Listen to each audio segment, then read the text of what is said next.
ভারতের স্বাধীনতা সংগ্রামে অসংখ্য নারী যোদ্ধা নিজেদের নাম ইতিহাসে অমর করে রেখেছেন, কিন্তু তাদের মধ্যে অনেকেই আজ ভুলে যাওয়া নাম।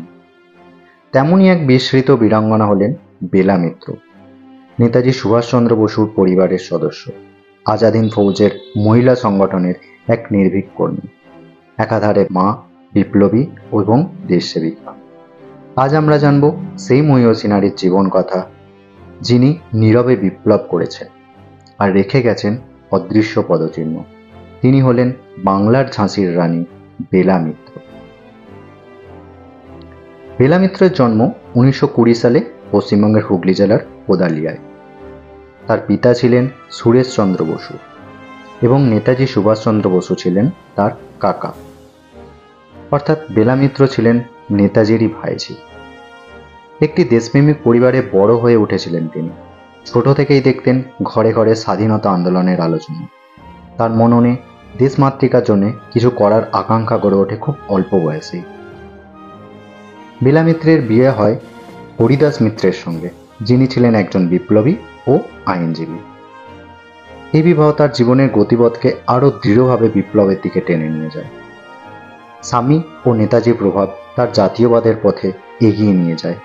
1940 সালের পর তিনি কংগ্রেসের আপোষ নীতির বিরোধিতা করে নেতাজির ব্রাহ্মপন্থী ভাবনাকে গ্রহণ করেন।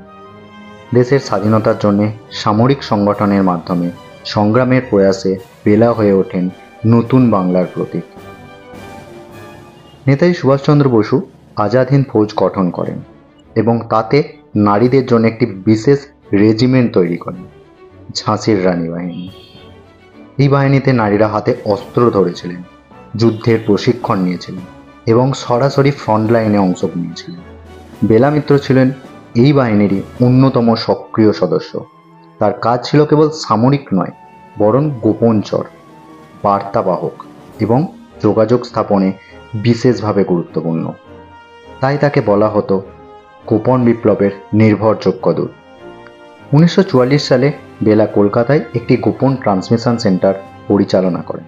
এই ট্রান্সমিটারের মাধ্যমে তিনি সিঙ্গাপুর, রেঙ্গুন এবং আজাদ হিন্দ বাহিনীর অন্যান্য ঘাঁটির সঙ্গে যোগাযোগ স্থাপন করতেন। এছাড়াও যেসব বিপ্লবী পূর্ব দিক থেকে ভারতে প্রবেশ করতেন, তাদের যাত্রাপথের ব্যবস্থা ও আশ্রয়স্থল নিশ্চিত করার দায়িত্ব ছিল তার উপর। এই কাজগুলো ছিল অত্যন্ত বিপজ্জনক। যদি ইংরেজ সরকার এর খবর পেত, তাহলে তার মৃত্যুদণ্ড নিশ্চিত ছিল। কিন্তু তবুও বেলা থেমে থাকেনি। তিনি নিজের সোনার গয়না বিক্রি করে বিপ্লবীদের রসদ ও রেডিও সরঞ্জামের ব্যবস্থা করেছিলেন। এই বিপ্লবের পথ যে শুধু বীরত্বে ভরা ছিল তা নয়, ছিল চোখের জলে গাঁথা কঠিন ত্যাগের গল্প। বেলার স্বামী হরিদাস মিত্র ধরা পড়েন ব্রিটিশ সরকারের হাতে।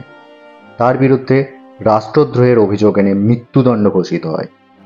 এই দুঃসময়ে বেলা মিত্র সরাসরি গান্ধীজির কাছে আবেদন জানান। গান্ধীজি তখন ব্রিটিশ গভর্নরের কাছে হস্তক্ষেপ করেন। ফলস্বরূপ হরিদাস মিত্রের মৃত্যুদণ্ড কমিয়ে যাবজ্জীবন কারাদণ্ডে রূপান্তরিত হয়। দেশ স্বাধীন হলেও বেলা মিত্রের সংগ্রাম শেষ হয়নি। 1950 সালে তিনি উদ্বাস্তুদের জন্য একটি সেবা দল গঠন করেন। পূর্ব পাকিস্তান থেকে আগত উদ্বাস্তুদের বাসস্থান, চিকিৎসা ও খাদ্যের ব্যবস্থা করতেন তিনি বিশ্বাস করতেন স্বাধীনতা শুধু পতাকা তোলার মধ্যে সীমাবদ্ধ নয়, স্বাধীনতা মানে সবার জন্যে সমান সুযোগ সৃষ্টি করা। এই অশেষ কাজের চাপে তার শরীর ভেঙে পড়ে। 31শে জুলাই 1952 সালে মাত্র 32 বছর বয়সে তিনি হৃদরোগে আক্রান্ত হয়ে মৃত্যুবরণ করেন।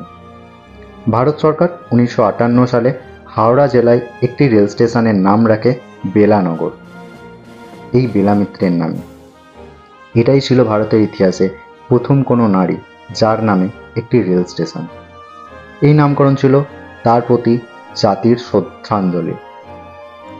বেলা মিত্র ছিলেন সেই বিপ্লবীদের একজন যারা ইতিহাসের পাতা জয় না করেও ইতিহাসের গভীরে বেঁচে আছেন।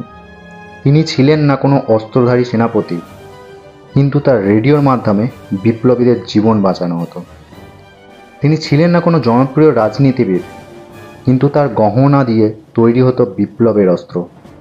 তার নাম আজ আমাদের পাঠ্য বইয়েতে নেই, কিন্তু তার আত্মত্যাগ আমাদের মননে চিরকাল থাকবে।